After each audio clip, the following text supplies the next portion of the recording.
po na patayin ang sinumang drug user o drug trafficker.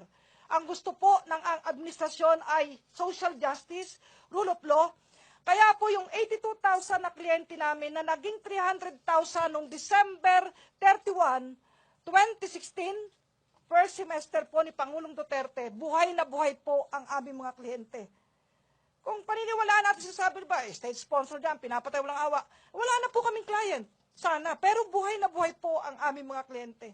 Ngayon, ang ating batas po, ang revised penal code, meron pong justifying circumstance talaga ang ating Estado.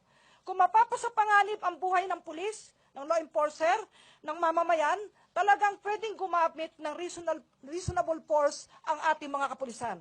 Ngayon, ano ang katibayan ko na wala pong state-sponsored EJK? Una, may 4 pong sensational cases na halimbawa. Una, ang Espinosa case. Inimbestigahan ng Senado, operational ang ating Senado, operational ng hukuman, at nag-gather po ng witnesses, PAO Tacloban at NBI Tacloban. At ngayon po, nakakulong na yung mga CIDG personnel at may pagbibista na sa korte sa Baybay, Leyte. Ikalawang kaso, yung John De La Riarte case, 2 pulis, HPG, binugbog nila, walang awa, yung isang nagmumotorsiklo sa EDSA, si John De La Riarte, nakuna ng konduktor ng bus ng footage. Talaga pong wala, masakit man sa akin, tulungan po natin ang biktima, ang pamilya, nakakulong po ang mga pulis hanggang sa nagpakamatay yung isa, si De Villa. Natira po si Manonog, binibistahan ngayon sa RTC Makati ni Judge Lito Calpatura. Ikatlo, yung Bon Tanto case, ang biktima si Mark Vincent Galarde, isang Army reservist ang suspect. Tinugis ng pamahalaan at ipinakulong po at binibistahan ngayon sa RTC Manila. Ika-4, yung sinasabi sa Pasay na di umano EJK at napatay sa police station, nakakulong na rin po yung mga pulis, yung 2 pulis na sinasabing suspect sa pagpatay doon sa suspect sa illegal drugs. Kumikilos po ang ating judiciary, law enforcers, ang ating investigative arms, at maging ang Kongreso tulong-tulong para kung merong nagkamali, bistahan, bigyan ng due process. Wala pong kinukonsinti ang ating pamahalaan. Paano sasabihin merong state-sponsored EJK? Wala po. Sadyang kinakailangang tapusin ang kamandag ng droga sa ating bayan. Bakit? Sinasabi po sa UNODC report, sino ba ang nabibiktima dito? Ito po, babasahin ko. The operational recommendations contained in the outcome document encompass measures to address demand and supply reduction, as well as to improve access to controlled medicine while preventing their diversion.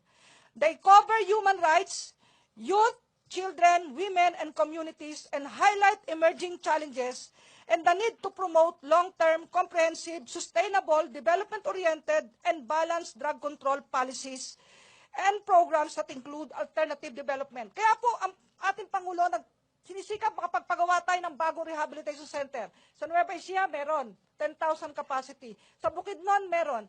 Sa Visayas, meron. May mga ginagawa.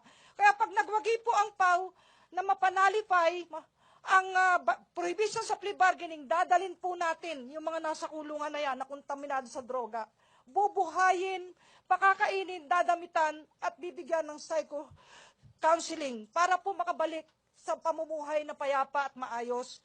At ang sinasabi pa rin dito, bakit masama ang droga? May nagsasabi, wala namang epekto ang droga sa katawan na, sa isip. Hindi po totoo yun. Dahil nandirito, this year's report offers insight into the wide-ranging impact of drugs, not only on the health and well-being of individuals, but also on the people around them, families and communities. This can include such harms as HIV, as well as the threat of violence faced in particular by women and children. Ngayon, nadidinig natin ang pahayag ng Pangulo, the children of my country, the future generation. Yung kanya pong EO, yung kanya pong mga sinasabi, ay compliant with the United Nations Organizations on Drugs and Crimes recommendation. Ito po ang nilalaman nito, kaya ipamamahagi po sa inyo itong preface to. Makapal ho kasi ito. May summary sa preface at para po mabasa ng mga media.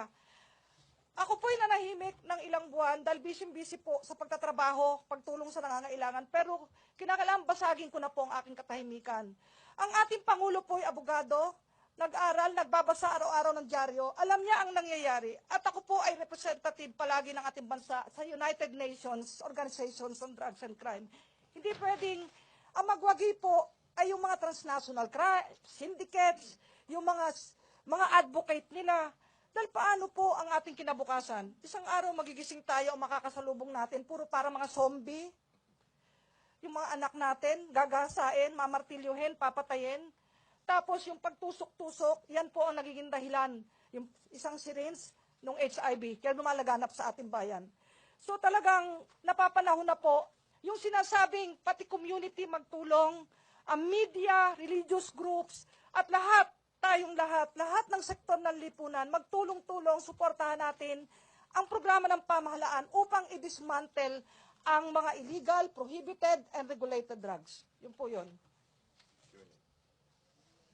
Okay, the floor is now open for questions. Microphone, please.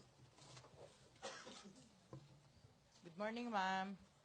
Ma'am, may tweet si UN Special Rapporteur Agnes Callamard last week na yung daw pong paggamit ng shabu ay wala raw pong masamang epekto sa isip at hindi raw po nagdudulot ng violenteng reaction. Ano po yung masasabi niyo ron? Para pong contradictory siya dito sa World Report ng United Nations Office on Drugs and Crime. I respect her opinion, pero ito pong UNODC ay kabahagi ng United Nations na nananawagan ng pagtutulong-tulong ng lahat ng bansa upang i-dismantle ang transnational organized criminal organizations on drugs. Dahil sinasabi rito nga, masama ang epekto sa kalusugan. At sinasabi din ng UNODC, hindi lang libo ang namamatay dahil sa droga. Libo-libo po ang namamatay sa buong mundo. Masama po ito sa kalusugan. Una, makita mo pa lang aaminin ko, meron po kaming kasama sa PAW-1. Nung 2 weeks ago, pinadala ko sa Camp Bagong Diwa. Nauubos ang ngipin, nguyang ganyan. Tapos, nung i-drug test namin, ayaw niya na may kasama siya sa comfort room. Umamin siya gumagamit.